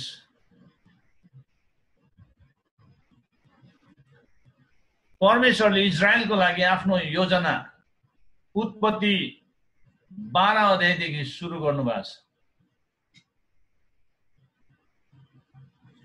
हिजो मलाई प्रश्न आइरहेको थियो, इजरायल चाहिँ कहाँबाट सुरु भयो, कतिखेर सुरु भयो, परमेश्वरले इजरायललाई कहिले चुन्नु भयो भन्ने कुरा। 12 अध्याय जब अब्राहमलाई परमेश्वरले चुन्नु भयो, अब्राहमद्वारा चाहिँ इजरायलको 12 वटा कुल आएको। 12 अध्यायदेखि नै परमेश्वरले प्लान बनाउनु भयो। त्योभन्दा अगाडि प्लानै थिएन इजरायलको लागि। उत्पत्ति 12 मा। तर परमेश्वरले चर्चको लागि उहाँले आफ्नो योजना कतिखेर उहाँले बनाउनु भयो भन्दा मत्ती 16 को 18 मा। मत्ती 16 को 18 मा बनाउनु भयो। अनि पुरा कहिले गर्नुभयो भन्दाखेरि प्रेरित 2 अध्यायमा, जब पवित्र आत्मा आउनु भएपछि पेन्टिकोस्टको दिनमा चर्चको जन्म भयो।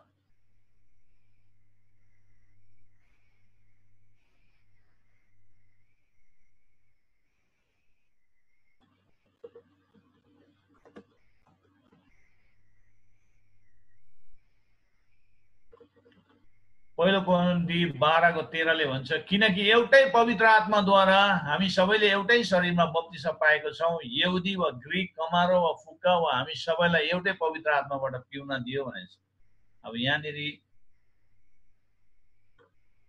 चर्च यहुदीहरू पनि यदि नयाँ करारमा आयो भनेदेखि येशूलाई विश्वास गरेर धार्मिकतामा प्रवेश भयो भनेदेखि यहुदीहरू पनि चर्चमा गनिन्छ, दुलैमा गनिन्छ। त्यसले गर्दा यहुदी होस् चाहे अन्य जाति होस्, सबै नै येशू ख्रीष्टमा आयो भने एउटै हो, येशूको शरीर बनिन्छ।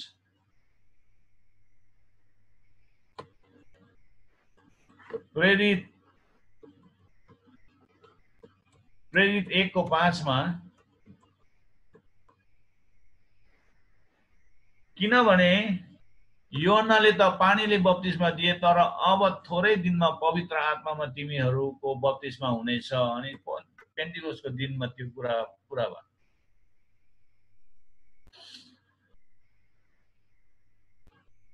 अब 6औं डिफरेन्स,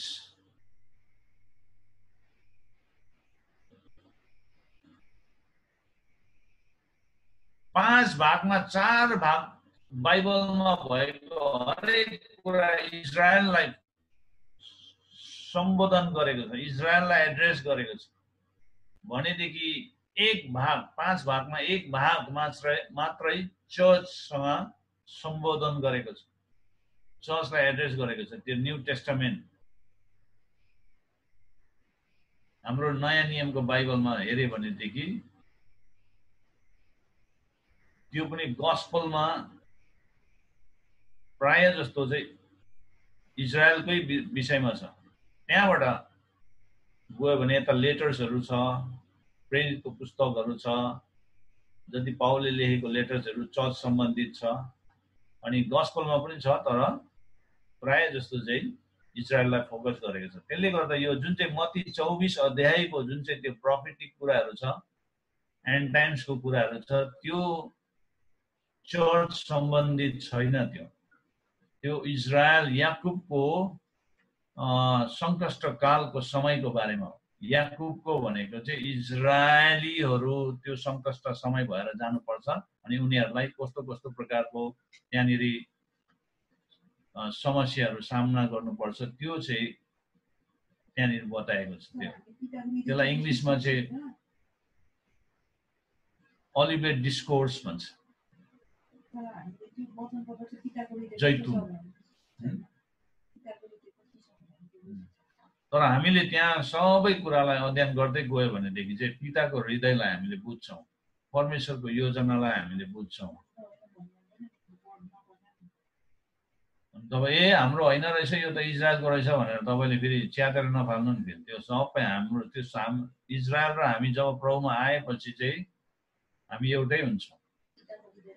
अनि तर अब नआउँदाखेरि हामीलाई थाहा हुनुपर्छ यो इजरायलको कठोरता चाहिँ किन चाहिँ भयो। हिजो हामीले रोमी 11 मा गएर पढ्यौँ, 10 मा गएर पढ्यौँ होइन, के हो, किन यिनीहरू कठोर भयो, किन यिनीहरूलाई परमेश्वरले अन्धो बनाएर राख्नु भयो, किन यिनीहरू बहिरो भएर गयो भन्दाखेरि यिनीहरूको अविश्वासको कारण।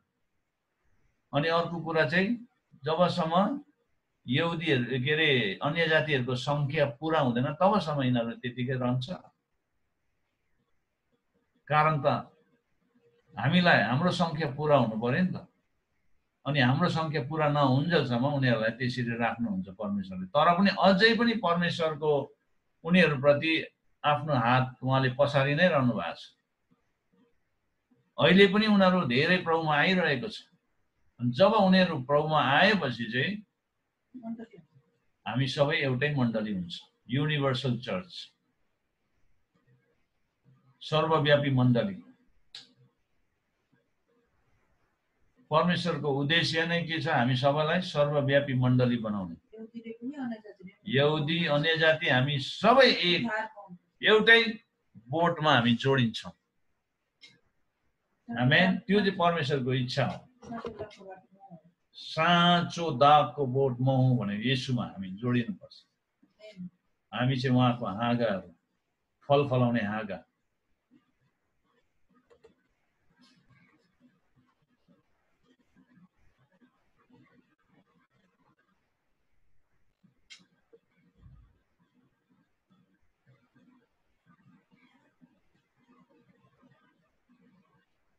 इजरायल एउटा त्यो पुरानो करारभित्र बाँधिएको छ,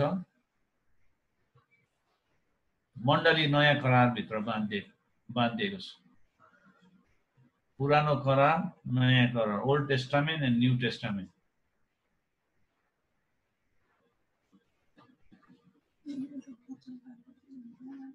त्यही लागि हामी प्रभु भोज लिँदाखेरि पनि त्यहाँ भन्छ नयाँ करार, हामी चाहिँ नयाँ करारमा आइसकेको छौँ।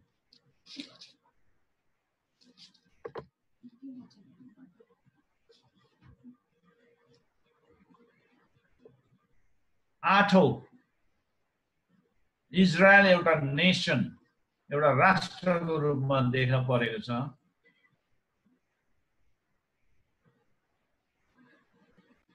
भनेदेखि मण्डली एउटा राष्ट्रको रूपमा होइन, तर मण्डली चाहिँ सबै राष्ट्रहरूबाट देखा परेको छ। एउटा राष्ट्रमा मात्रै होइन, सबै राष्ट्रहरूमा।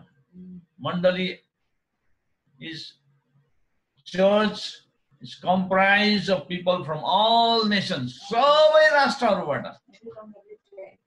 every tongues and tribes and भन्नेबित्तिकै हरेक भाषा बोल्ने, हरेक जातिहरूबाट, हरेक राष्ट्रहरू।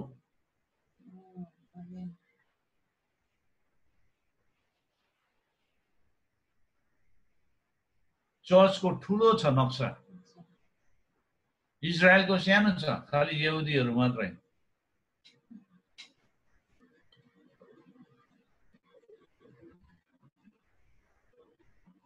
नाइन्थ डिफरेन्स, इजरायलले जहिले पनि लडाई गर्यो, उनीहरू शारीरिक लडाई गर्यो, फिजिकल वर्ड्स। उनीहरूको छिमेकी राष्ट्रहरूसँग लडाई भयो, रगत बगायो, तर चर्चको लागि त्यो लडाई होइन। चर्चको लागि लडाई शारीरिक होइन, आत्मिक। Church is engaged in spiritual warfare with angelic enemies, principalities. एफिसी 6:10 देखि 20 मा पढ्यो भने हाम्रो लडाई चाहिँ शरीर र रगतसँग होइन, प्रधानताहरूसँग भन्ने त्यहाँ छ नि हैन। एफिसी हाम्रो लडाई चाहिँ आत्मिक हो। हाम्रो लडाई देख्दैन मान्छेले, तर इजरायलको लडाई चाहिँ देखिने लडाई। अहिले पनि इजरायलले लडाई गर्छ त्यसरी नै। 1967 मा लडाई गरे, डरलाग्दो। अनि गोलन हाइट्स उनीहरूले कब्जा गर्यो। 10औं डिफरेन्स,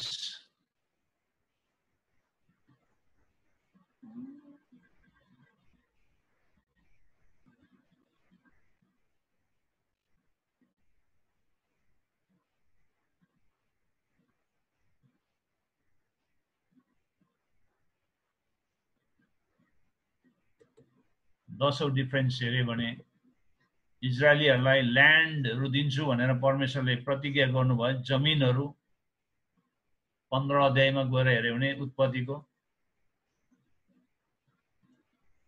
तर परमेश्वरले मण्डलीलाई आत्मिक कुराको प्रतिज्ञाहरू दिनुभएको छ, आत्मिक आशिषहरूको।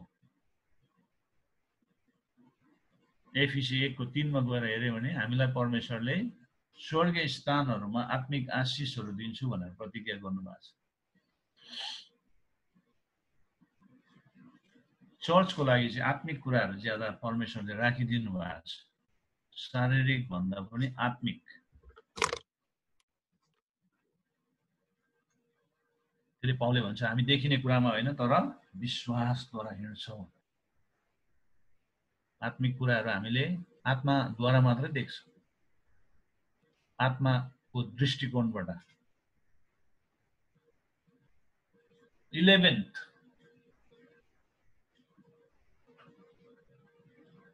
इजरायलीहरूको जुन चाहिँ त्यो पुजारीगिरीहरू छ, त्यो पुजारी पूजा गर्ने उनीहरूको त्यो आराधनाको त्यो एउटा फिजिकल शारीरिक रूपमा देखिने कुराहरू छ। अनि जस लेवीहरूले मात्रै गर्नुपर्छ भन्छ, लेवी अनि आरोनको वंश। तर चर्च त्यस्तो होइन। चर्च त सबै नै पुजारीहरू, राजकीय पुजारीहरू, हरेक विश्वासीहरू नै पुजारीहरू, हरेक विश्वासीहरू आराधकहरू।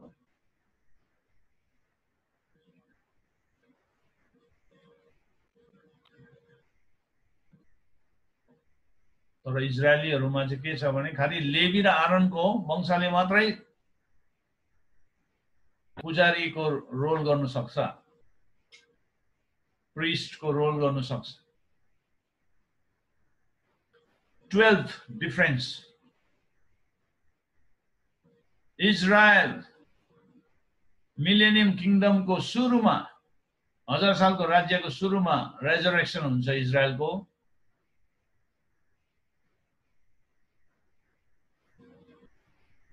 दानियल 12 को 2 अनुसार, रेभलेसन 20 को 4 देखि 5 अनुसार। भन्नुको मतलब इजरायली सन्तहरूको रेजरेक्सन कतिखेर हुन्छ भन्दाखेरि before the millennium kingdom.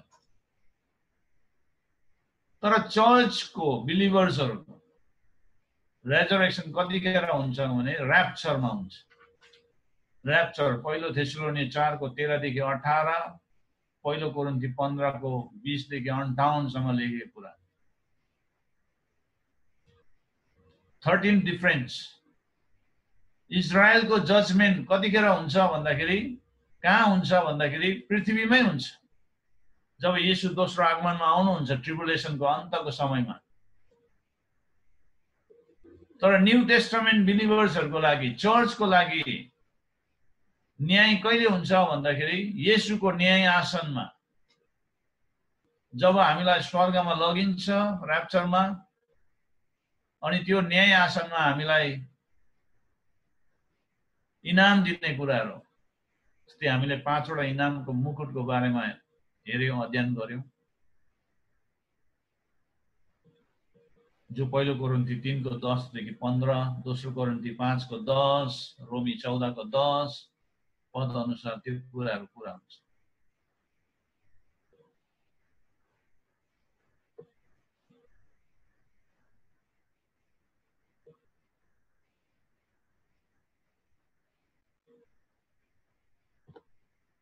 Fourteenth difference, इजरायलीहरू चाहिँ नयाँ यरुशलेमको त्यो दैलो गेटमा चाहिँ उनीहरूको 12 ट्राइब्सको बारेमा छ। हामीले प्रकाश 21 को 12 मा गएर हेरौँ।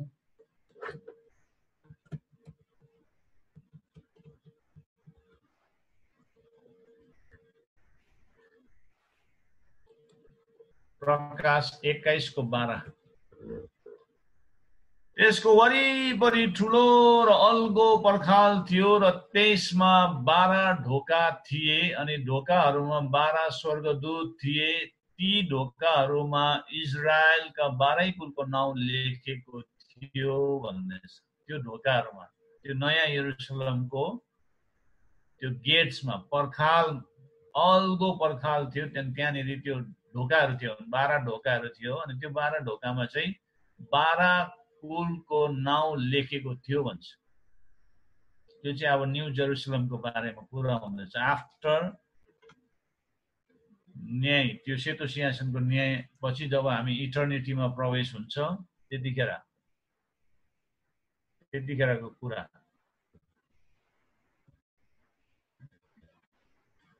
अनि इजरायलको जब, द फाउन्डेसन अफ इजरायल चाहिँ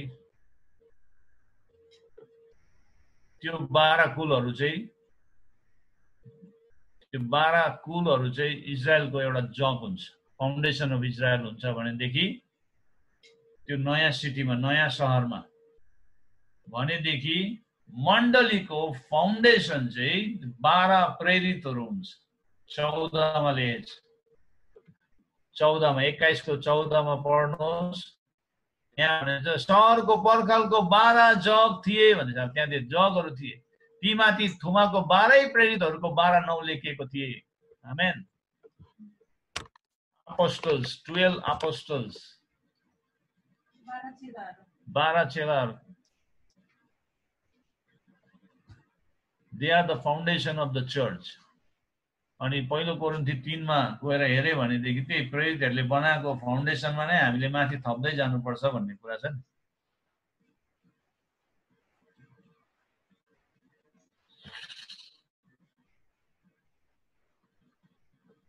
एफिसी 2 को 20 मा गएर हेरे भने एफिसी 2 को 20 मा गएर तपाईले हेर्नुभयो भने त्यो घराना प्रेरितहरू र अगमवक्ताहरूको जगमाथि बसालेर निर्माण भएको छ। त्यो घराना चर्च र ख्रीष्ट येशू आफै चाहिँ मुख्य कुना ढुङ्गो हुनुहुन्छ भनेर भन्छ। आमेन। त्यो घराना त्यो बन्नेको त्यो जुन चाहिँ घर छ, त्यो मन्दिर छ, त्यो भवन छ, चर्च, अनि त्यसको जग चाहिँ 12 प्रेरितहरूको हो भनेदेखि, अगमवक्ता र प्रेरितहरूद्वारा हो भनेदेखि चाहिँ त्यहाँनिर कुनै ढुङ्गा, सबै ढुङ्गाहरू जोडिने एउटा ढुङ्गा छ, कुनै ढुङ्गा। त्यो कुनै ढुङ्गा चाहिँ मुख्य ढुङ्गा भन्छ, मुख्य कुनै ढुङ्गा भन्छ। त्यो चाहिँ येशू ख्रीष्ट हुनुहुन्छ। आमेन। येशू ख्रीष्ट।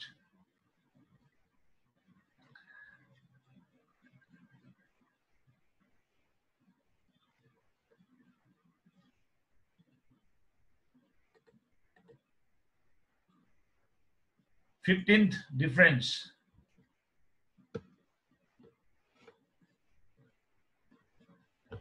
अनि मानिसहरू इजरायलको एउटा त्यो पैतृक सम्पत्ति भित्र उनीहरू एउटा शारीरिक जन्मबाट पनि उनीहरू प्रवेश हुन्छ भनेदेखि, एउटा सदस्य बन्छ भनेदेखि मण्डली चाहिँ आत्मिक जन्मबाट मात्रै मण्डलीको सदस्य बन्न सक्छ, शारीरिक उसबाट होइन। बाई डिफल्ट हामी विश्वासी हुन सक्दैन, शारीरिक जन्मबाट नयाँ गरी जन्मिनुपर्छ।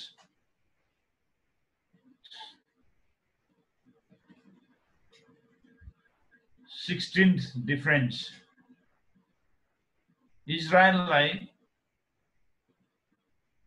मोजाइक ल, मूसाले दिएको व्यवस्थाद्वारा उनीहरूलाई गभर्न गर्दै आएको छ भनेदेखि चर्चलाई नयाँ टेस्टामेन्ट, न्यू टेस्टामेन्ट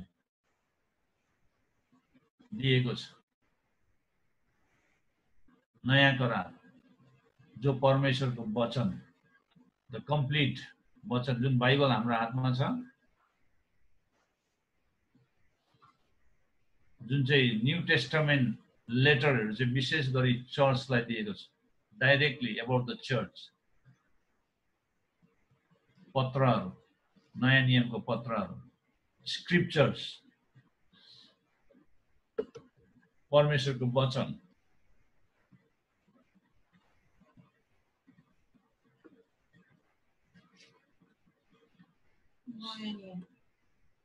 नयाँ नियम हाम्रो लागि। अनि 17 डिफरेन्स चाहिँ के हो भने पवित्र आत्माको उपस्थिति उनीहरूमा बेला बेला देखिन्छ। ओल्ड टेस्टामेन्ट ज्यूजहरूमा पवित्र आत्मा जसरी अहिले चर्चहरूमा आउँछ, भरि भराउ, outpouring of the Holy Spirit, त्यस्तो हुँदैन। परमेश्वरको उपस्थिति उनीहरूमा देख्छ, तर आउट अफ द बडी, शरीरदेखि बाहिर। तर अब चर्चको चाहिँ के हुन्छ, indwelling of the Holy Spirit, outpouring of the Holy Spirit, पवित्र आत्माको भरि भराउ। चर्च र इजरायलमा परमेश्वरको उपस्थिति त्यो प्रकारको हुन्छ, डिफरेन्स।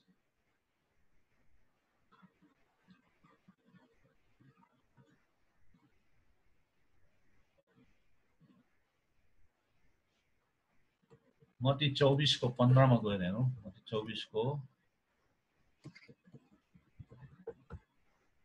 मत्ती 24 को 15। मत्ती 24:15 मा हुन्छ, यसै कारण जब तिमीहरूले दानियल अगमवक्ताबाट बोलेको विनाशकारी घृणित थोक पवित्र स्थानमा खडा भएको देखौला, पाठकले बुझोस्।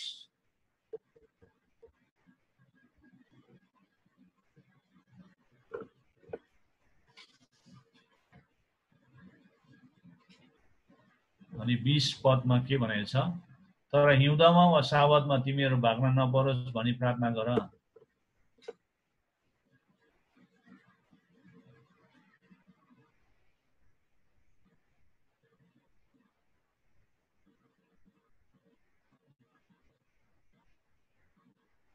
किनभने त्यो समय चाहिँ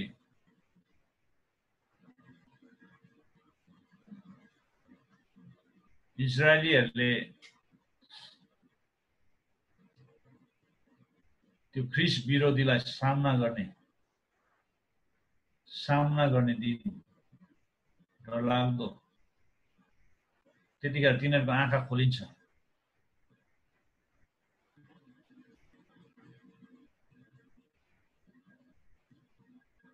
धेरैको आँखा खोलिन्छ त्यतिखेर। तिनीहरूले ख्रिस्ट विरोधीलाई, एन्टी क्राइस्टलाई तिनीहरूले मसिहा भनेर ग्रहण के अरे विश्वास गर्दै आएको हुन्छ।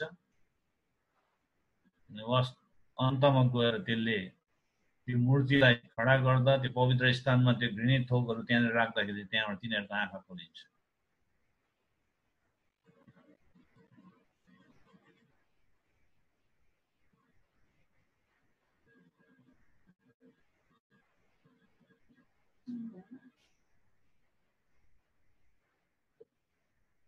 त्यतिखेर तिनीहरूले सत्यतालाई त्यतिखेर तिनीहरूले बुझ्छ, तिनीहरूको आँखा त्यतिखेर खोलिन्छ। जस्तै हामीले हेऱ्यो भनेदेखि चर्चको लागि अप्पर रुम, माथि कोठामा, माथिल्लो कोठामा येशूले आफैलाई त्यहाँनिर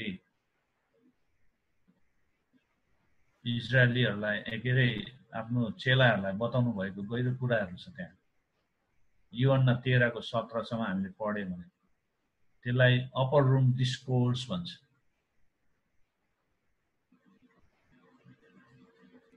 मत्ती 24 चाहिँ इजरायली यहुदीहरूलाई ओलिभेट डिस्कोर्स भन्छ त्यसलाई चाहिँ, जैतुन। 19 डिफरेन्स। अब मेरो दुईटा मात्रै छ, सक्छ। इजरायललाई चाहिँ परमेश्वरको पहिलो एउटा जन्मेको छोरा भनेर हामीले एक्जोडस 4:22 मा हामीले गएर हेऱ्यो भने प्रस्थान 4:22 मा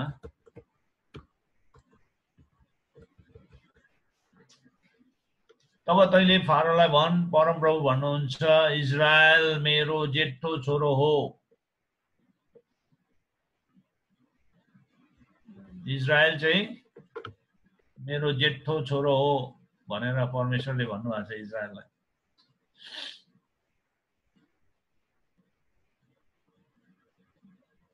तर चर्चलाई त्यो प्रकारको टाइटल दिएको छैन, मेरो जेठो छोरो भनेर।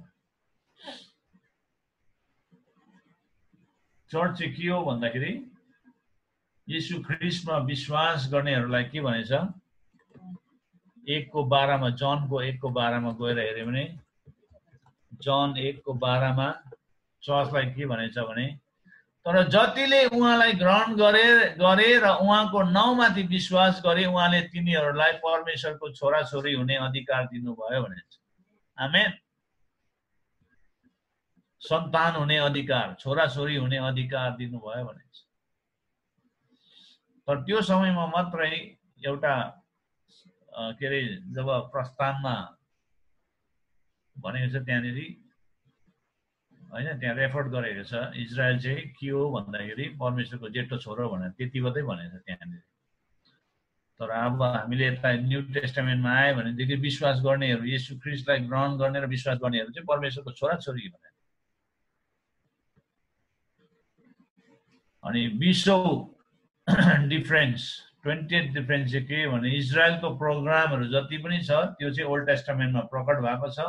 र चर्च प्रोग्राम चाहिँ ओल्ड टेस्टामेन्टमा अननोन छ, ओल्ड टेस्टामेन्टमा प्रकट गरेको छैन चर्चको। तर न्यू टेस्टामेन्टमा चाहिँ एउटा मिस्ट्रीको रूपमा त्यहाँनिर देखा परेको छ अनि चर्च चाहिँ एउटा मिस्ट्री नै हो, रहस्यमय छ। त्यसले गर्दा र्याप्चर पनि मिस्ट्री चाहिँ आउनेछ। संसारले पनि देख्ने छैन, इजरायलले पनि देख्ने छैन। चर्चलाई कतिखेर परमेश्वरले उठाउनुहुन्छ, कतिखेर लानुहुन्छ, त्यो संसारको लागि मिस्ट्री हुन्छ। त्यसले गर्दा यो मिस्ट्री चाहिँ अहिले लुकाएर राखेको छ। यसको चाहिँ अब यो खोलिन लागेको छ अनि चर्चको डक्ट्रिनहरू चाहिँ एकदमै मिस्ट्री छ अनि चर्च एकदमै येशूको नजिक आफ्नै शरीर भनेर बाइबलमा भनेको छ अनि त्यसले गर्दा चर्चको एकदमै प्राथमिकता धेरै ठुलो छ, इजरायल भन्दा पनि धेरै माथि छ। अनि तपाईँ र हामीलाई परमेश्वरले इजरायलको अटेरीपन र अविश्वासको कारण उहाँले हामीलाई चुन्नु भयो अनि हामी एउटा आशिषित जनहरू हो। हामी एउटा आशिषित एउटा के भन्नु झुन्डहरू है।